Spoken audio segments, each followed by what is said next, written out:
Okay guys, இப்போ second வந்து part 1 போட்டிருக்கேன். பார்ட் 2ல வந்துட்டு பார்த்தாலே நில எல்லை நீர் எல்லை பற்றி பார்க்கலாம். ஃபர்ஸ்ட் நில எல்லைகள். நில எல்லைகள் வந்து பார்த்தோம் அப்படின்னா தெற்குல வராது, மேற்கு, வடக்கு, வடமேற்கு, கிழக்கு. மேற்கு வந்து பார்க்கும்போது பாகிஸ்தான் இருக்கு, இது ரொம்ப முக்கியம். மேற்குல பாகிஸ்தான், வடமேற்கு ஆப்கானிஸ்தான், வடக்குல சைனா, நேபாள், பூட்டான், கிழக்குல பங்களாதேஷ் அண்ட் மியான்மர். முன்னாடி சொன்ன மேப் பார்த்துருந்தீங்கன்னா இது ஈஸியாக இருக்கும். மொத்தம் வந்து நில எல்லைகள் கிலோமீட்டர் எதுலன்னா 15,200 கிலோமீட்டர். 15,200 கிலோமீட்டர் இருக்கும். 7 நாடுகளை வந்து இது பண்ணுது. எல்லை நாடுகள் முன்னாடி பார்த்தோம்ல அதுதான். PC, NP, sorry PC, PN, MBA, அது 7 நாடுகள். இதில் வந்து 11 ஸ்டேட்ஸு 1 யூனியன் பிரதேசம் இருக்கும்.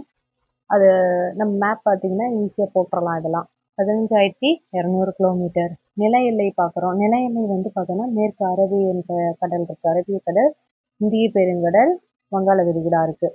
இதில் இந்த நிலத்தில் இருக்கக்கூடிய நீர் எல்லை மட்டும் பார்க்கும்போது 6,100 கிலோமீட்டர் இருக்குது. அதே வந்து தீவுகளோடு சேர்த்து 7,516.6 கிலோமீட்டர் இருக்குது. இது வந்து கொஞ்சம் டவுட் இருக்குது, நான் பார்த்துட்டு உங்களுக்கு நெக்ஸ்ட் கிளாஸில் சொல்கிறேன். இந்த நீர் எல்லையும் 7 நாடுகளுடன் தான் பகிர்ந்துக்கிறது. இந்த 2 பாயிண்ட் மட்டும் நான் இன்னும் டீட்டெயிலாக நெக்ஸ்ட் கிளாஸில் பார்த்துட்டு உங்களுக்கு சொல்கிறேன். இப்போது நில எல்லை கிலோமீட்டர் எவ்வளோ? 15,200 கிலோமீட்டரு. அதே நீர் எல்லை வந்து பார்த்தீங்கன்னா நிலத்தில் மட்டும் கேட்டாங்க அப்படின்னா 6,100 கிலோமீட்டர். அதே தீவுகளுடன் சேர்த்து கேட்டாங்கன்னா 7,516.6 கிலோமீட்டரில் இருக்குது. ஓகேங்களா? இப்போ இந்திய திட்ட நேரம் முன்னாடியே பார்த்தோம். இந்திய திட்ட நேரம் வந்து 82 டிகிரி கிழக்கு தீர்க்கத்தை வச்சு தான் போடுறாங்கன்னு சொல்லிட்டு, அந்த கிழக்கு தீர்க்கம் எது வெளி வழியாக போகுதுன்னா அலகாபாத் மிர்சாப்பூர் வழியாக போய் உத்தரப்பிரதேசில் இருக்கக்கூடிய வழியாக இது போகுது. நம்மளுடைய இந்திய திட்ட நேரம் வந்து பார்த்தோன்னா கிரீன்விச் திட்ட நேரத்தை விட 5.5 மணி நேரம் முன்னதாக இருக்குது. ஓகேவா? கிரீன்விச் திட்ட நேரத்தை விட நம்மளுடைய எவ்வளோ முன்னதாக இருக்குன்னா 5.5 மணி நேரம் முன்னதாக உள்ளது.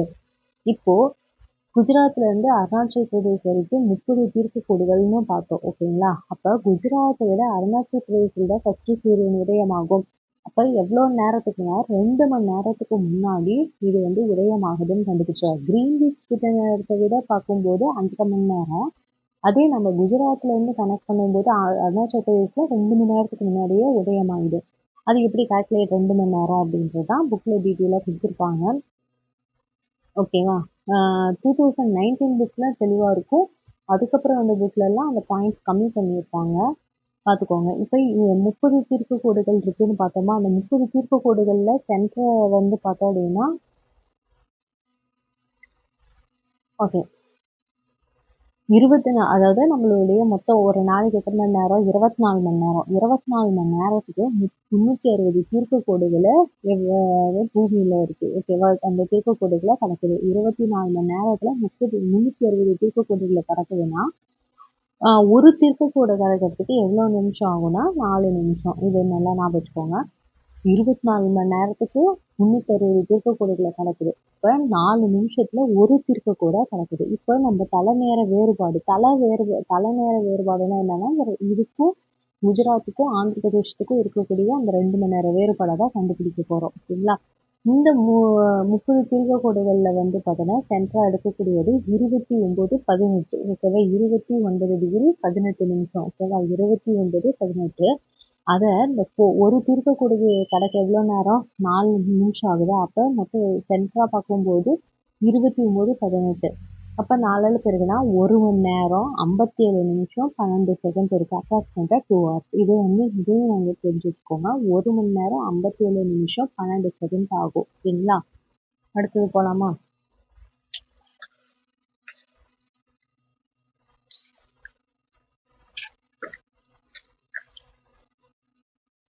அடுத்தது பார்த்தோம் அப்படின்னா நம்மளுடைய இந்த மலைகள் பார்க்கலாம்.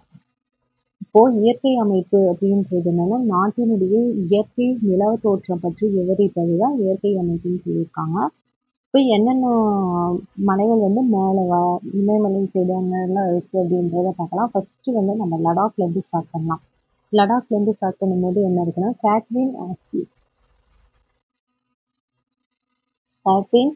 அதாவது K2ன்னு சொல்லுவாங்க. ஓகேவா? கேட்வின் ஆஸ்டின் K2ன்னு சொல்லுவாங்க.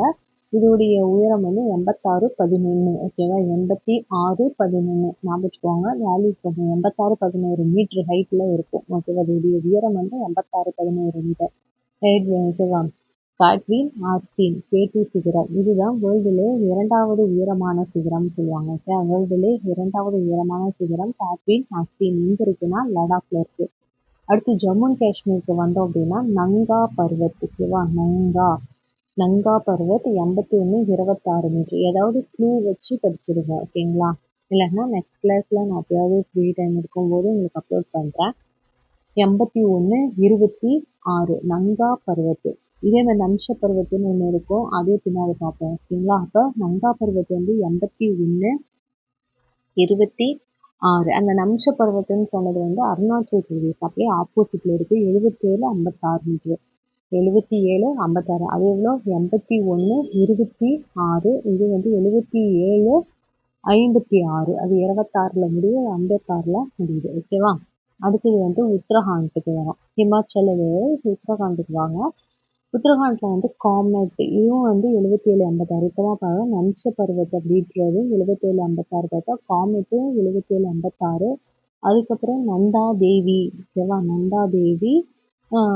இது எப்படி நந்தா தேவி வந்து பார்த்தோம் அப்படின்னா 78-17. ஓகேவா? 78-17. அடுத்தது வந்து நேபாளுக்கு வரும். இப்போ நம்ம இந்தியாவில் முடிச்சோம்னா அப்புறமா நேபாளுக்கு வரலாம்.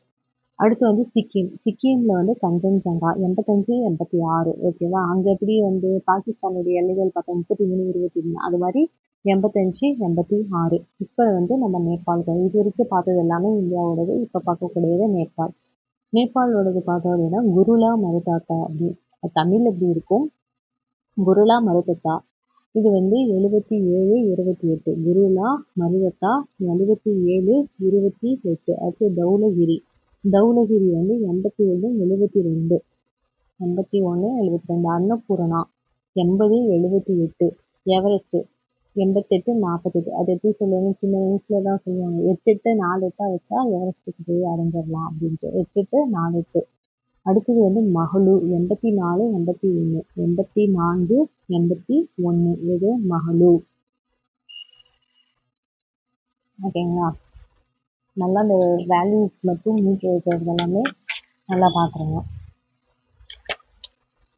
அடுத்தது இப்போ கணவாய்கள் வந்து கணவாய்னா ஃபர்ஸ்ட் என்ன அப்படின்னு பார்த்தோம் அப்படின்னா மலைகளின் குறுக்கே காணப்படக்கூடிய இயற்கை பாதை தான் கணவாய்கள் சொல்லுவாங்க. அண்டை நாடுகளுக்கு செல்ல விடக்கூடிய பாதை. இதெல்லாம் வந்து நம்ம பாகிஸ்தானுடைய எல்லை நிறைய பேர் வீடியோஸ்லாம் பார்த்தீங்கன்னா அந்த மலைகள் வழியாக அந்த ஆறு ஓட்டுறதா காட்டுவாங்க. அடுத்து இப்போ இந்த கணவாய்கள் பார்க்கலாம். ஃபர்ஸ்ட் வந்து காரகோரம் கணவாய். இதெல்லாம் மேப்ல வந்து நல்ல தெளிவாகவே இருக்கும். காரகோரம்லாம் மலைத்தொடர். காரகோரம் அப்படின்ற கணவாய் ஜம்மு அண்ட் காஷ்மீர்ல இருக்கு. ஜொசிலா ஹிமாச்சல் பிரதேஷ். இதுவும் இது குழப்பிடும் உங்களுக்கு. நாதுலா ஜெலிப்லாவும் குழப்பிடும். ஜொசிலா சுச்சிலானா ஹிமாச்சல் பிரதேஷ், நாதுலா ஜெலிப்லா சிக்கிம், பொமிடிலா அருணாச்சல் பிரதேஷ்ல பொமிடிலா. கைபர் கணவாய் பாகிஸ்தான், ஆப்கானிஸ்தான். போலன் கணவாய் பாகிஸ்தான். இந்த போலன் கணவாயெல்லாம் வேற இடத்துலையும் பார்ப்போம். ஓகேங்களா? கைபர் வந்து பாகிஸ்தான், ஆப்கானிஸ்தான். போலன் வந்து பாகிஸ்தான். இந்த ஜொசிலா சிச்சிலா, நாதுலா, ஜெலிப்லா இதெல்லாமே ஹிமாத்ரி இமயமலை வகை இருக்கும். இமயமலையினுடையது வந்து டிரான்ஸ் இமயமலை, மத்திய இமயமலை, பூர்வாஞ்சல் அப்படின்னு சொல்லிட்டு இருக்கும். அதில் வந்துட்டு ஹிமாத்ரி இமயமலையில் இருக்கும். ஓகேவா? ஹிமாத்ரி இமயமலையில் இருக்கக்கூடியது ஜொசிலா சிச்சிலா கணவாய், நாதுலா ஜெலிப்லா கணவாய். ஓகேவா? காரகோரம் அப்படியே பார்க்காம சொல்லி பாருங்க. காரகோரம் எங்க இருக்கு? ஜம்மு அண்ட் காஷ்மீர்ல இருக்கு. ஜொசிலா சிச்சிலா வந்து ஹிமாச்சல், பொமிடிலா அருணாச்சல் பிரதேஷ், நாதுலா ஜெலிப்லா சிக்கிம், கைபர் பாகிஸ்தான், ஆப்கானிஸ்தான். 2 பேர் கை கொடுத்துக்கிறாங்கன்னு ஞாபகம். போலன்னா பாகிஸ்தான். இதெல்லாமே இந்திய துணைக்கண்டத்தின் முக்கிய கணவாய்கள். அடுத்து இமயமலையின் நீள்வெட்டு பிரிவுகள். இமயமலையினுடைய நீள்வெட்டு பிரிவுகள். இதை ஃபர்ஸ்ட் பார்த்துட்டு நம்ம போகலாம். இப்போ அதுக்கு ஆறுகள் ரொம்ப இம்பார்ட்டன்ட் பார்க்குறோம். சிந்து நதியில வந்து சிந்து, சட்லஜ் சிந்து நதியில 2 நதி எடுத்துக்கிறோம். சிந்துவும், சட்லஜும். கங்கையில வந்துட்டு பார்த்தோன்னா, கங்கை அதுக்கு கீழ யமுனை இருக்கும். ஆனா இதுல காலின்ற இத எடுத்திருக்காங்க. ஓகேவா? காளி. அடுத்து வந்து பிரம்மபுத்திரால பார்க்கும்போது திஸ்தா, திகாங். ஓகேவா? திஸ்தா, திகாங். லைனா ஞாபகம் வச்சுக்கோங்க. சிந்து, சட்லஜ், காளி, அப்புறம் திஸ்தா, திகாங். ஓகேங்களா? இப்போ சிந்துவுக்கும் சட்லஜ்க்கும் இடையில இந்த 2 நதிக்கும் இடையில இருக்கக்கூடிய இமயமலை வந்து எங்கெங்கெல்லாம் இருக்கும் அப்படின்னா, பஞ்சாப்ல இருக்கு, காஷ்மீர்ல இருக்கும், ஹிமாச்சல். ஓகேவா? ஹிமாச்சல் பிரதேஷ்ல இருக்கு. ஓகேவா? எங்கெங்க இருக்கு? ஜம்மு அண்ட் காஷ்மீர், அப்புறம் வந்துட்டு இது பஞ்சாப்ல இருக்கும், அப்புறம் ஹிமாச்சல்ல இருக்கு. அடுத்து வந்து சட்லஜ்க்கும் காளிக்கும் நடுவுல ஹுமாயூன். அடுத்து காளிக்கும் திஸ்தாவுக்கும் இடையில சென்ட்ரல் நேபாள், அதாவது மத்திய நேபாளம் இருக்கு. ஓகேவா? இது ரெண்டுக்கும் நடுவுல மத்திய நேபாளம் இருக்கு.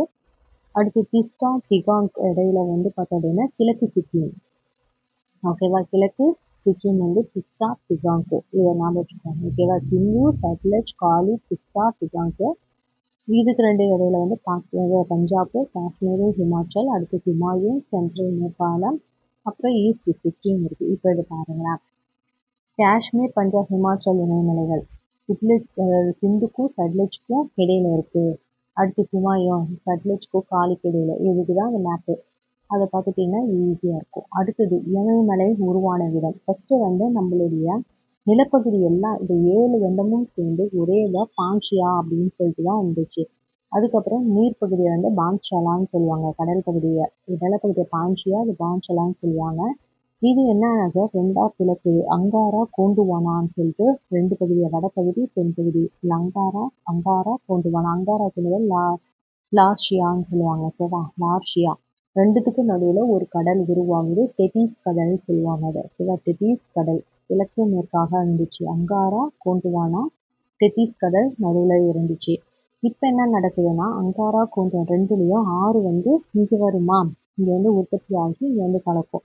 அப்ப படிவுகளை எடுத்துட்டு வந்து இங்க படிய வைக்குது. ஓகேவா? படிய வைக்கும் பொழுது என்ன நடக்குதுன்னா, கோண்டுவானா வந்து நகருதான். கோண்டுவானா நிலப்பகுதி என்ன நடக்குதுன்னா வடக்கு நோக்கி நகர்வு ஏற்படுது. ஓகேவா? வடக்கு நோக்கி நகர்வு ஏற்படுது. இதுக்கு வந்து ஏன் வடக்கு நோக்கி ஜாகிரபியில வந்து அந்த கண்டத்தட்டு நகர்வுகள் அப்படின்னு ஒரு கோட்பாடெல்லாம் இருக்கும். அதை பார்த்தீங்கன்னா புரியும். வடக்கு நோக்கி நகர்வு. அதுல வந்து இந்த வடக்கு நோக்கி நகரும் பொழுது இந்த தெதீஸ் அப்படின்ற கடல் வந்து மடிஞ்சி அது இங்க இருக்கக்கூடிய அங்காரான்ற நிலப்பகுதியில மோதும் போது இந்த தெதீஸ் கடல் உள்ள போயிட்டு மடிக்கப்பட்டு இமயமலையா உருவாக ஆரம்பிச்சிருச்சு. அதுதான் நம்மளுக்கு இமயமலை உருவான விதம் அப்படின்ட்டு சொல்லுவாங்க. சரிங்களா? இப்ப அமைவிடம் இதெல்லாம் பார்த்தாச்சு. இனிமே இருக்கக்கூடிய நில அமைப்புகள் பார்க்கலாம். நில அமைப்புகள் ஒரு 6 டாபிக் இருக்கும். ஒன்னொன்னும் நம்ம பார்க்கலாம். பார்ட் பார்ட்டா பார்க்கலாம். தேங்க்யூ.